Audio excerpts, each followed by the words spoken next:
दोस्तों, शायद आपको याद होगा कि कुछ हफ्ते पहले नेटो के सेक्रेटरी जनरल मार्क रूट ने मीडिया के सामने बयान दिया था कि अगर भारत रूस के साथ किसी भी प्रकार का व्यापार करता है तो उस पर भी वैसी ही सख्त पाबंदियां लगाई जाएंगी जैसी रूस पर हैं।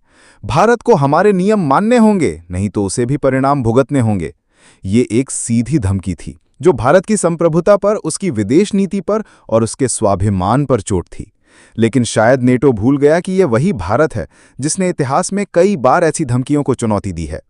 भारत ने उस वक्त कोई जवाब नहीं दिया, ना कोई प्रेस कॉन्फ्रेंस, ना कोई आक्रोश। लेकिन कहते हैं ना, भारत जवाब कम देता है, काम ज्यादा करता है। और कुछ ही दिनों के भीतर 3 भारतीय मालवाहक जहाज रूस के कैलिनिनग्रैड पोर्ट की ओर रवाना कर दिए गए। इन जहाजों में लदे थे 125 टन बासमती चावल, वो भी ऐसे वक्त में जब नेटो और अमेरिका ने रूस पर और भी कठोर प्रतिबंध लागू किए थे। भारत ने दुनिया को बिना बोले एक साफ संदेश दे दिया कि हम अपने मित्रों के साथ खड़े रहेंगे, चाहे दुनिया कुछ भी कहे। दरअसल दोस्तों, रूस हर साल भारत से 2 मिलियन टन यानी 20 लाख टन चावल भारत से आयात करता है, जिसकी कीमत अरबों रुपयों में होती है। परंतु इस बार नेटो ने प्रतिबंध और भी कड़े कर दिए थे, जिस वजह से रूसी सरकार टेंशन में थी कि अगली चावल की खेप भारत से रूस आएगी या नहीं। लेकिन जैसे कि भारत ने रूस से वादा किया था कि रूस को बिना रुके चावल की आपूर्ति होती रहेगी, तो उस वादे को भारत ने आज पूरा कर दिखाया। आज जब रूस पर दुनिया प्रतिबंध लगा रही है, भारत ने अपने पुराने मित्र का साथ नहीं छोड़ा। भारत ने दिखाया कि वो सिर्फ कूटनीति नहीं, मूल्य और मित्रता की राजनीति करता है। 125 टन चावल सुनने में साधारण लग सकता है, लेकिन ये चावल एक रणनीतिक हथियार बन गया।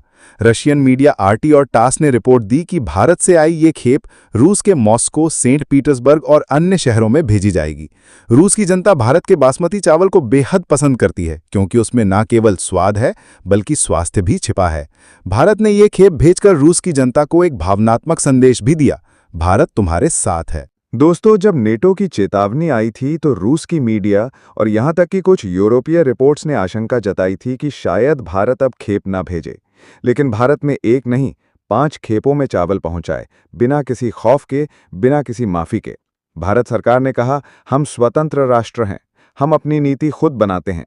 भारत अपने मित्र राष्ट्रों की हर परिस्थिति में सहायता करता रहेगा। ये केवल बयान नहीं था, ये एक नए वैश्विक नेतृत्वकर्ता भारत की घोषणा थी। रूस में सप्लाई को लेकर भारत का धन्यवाद किया और कहा कि भारत ने दिखाया कि मित्र वही होता है जो मुश्किल वक्त में साथ निभाए। अब रूस ने भारत से और भी वस्तुएं खरीदने का फैसला किया है, मसाले, औषधियां, टेक्सटाइल्स और सर्जिकल उपकरण। यह एक व्यापारिक जीत नहीं, कूटनीतिक जीत थी। अब पश्चिमी मीडिया में बेचैनी है। यूरोपीय विश्लेषक सवाल उठा रहे हैं कि क्या भारत अब अमेरिका या यूरोप के नियंत्रण में नहीं है? क्या भारत एक नया स्वतंत्र शक्ति केंद्र बन गया है? भारत का जवाब है हाँ। भारत अब किसी की कठपुतली नहीं, बल्कि एक स्वतंत्र, आत्मनिर्भर और रणनीतिक रूप से परिपक्व राष्ट्र बन चुका है, जो फैसले अपने राष्ट्रहित, अपने मूल्यों और अपने मित्रों के लिए करता है। तो दोस्तों, अब सवाल आपसे, क्या भारत ने सही किया रूस को मदद भेजकर? क्या नेटो जैसी संस्थाओं की धमकियों के आगे हमें झुक जाना चाहिए, या भारत को आगे भी इसी तरह अपने फैसले खुद लेकर दुनिया को दिखाना चाहिए कि भारत अब बदल चुका है?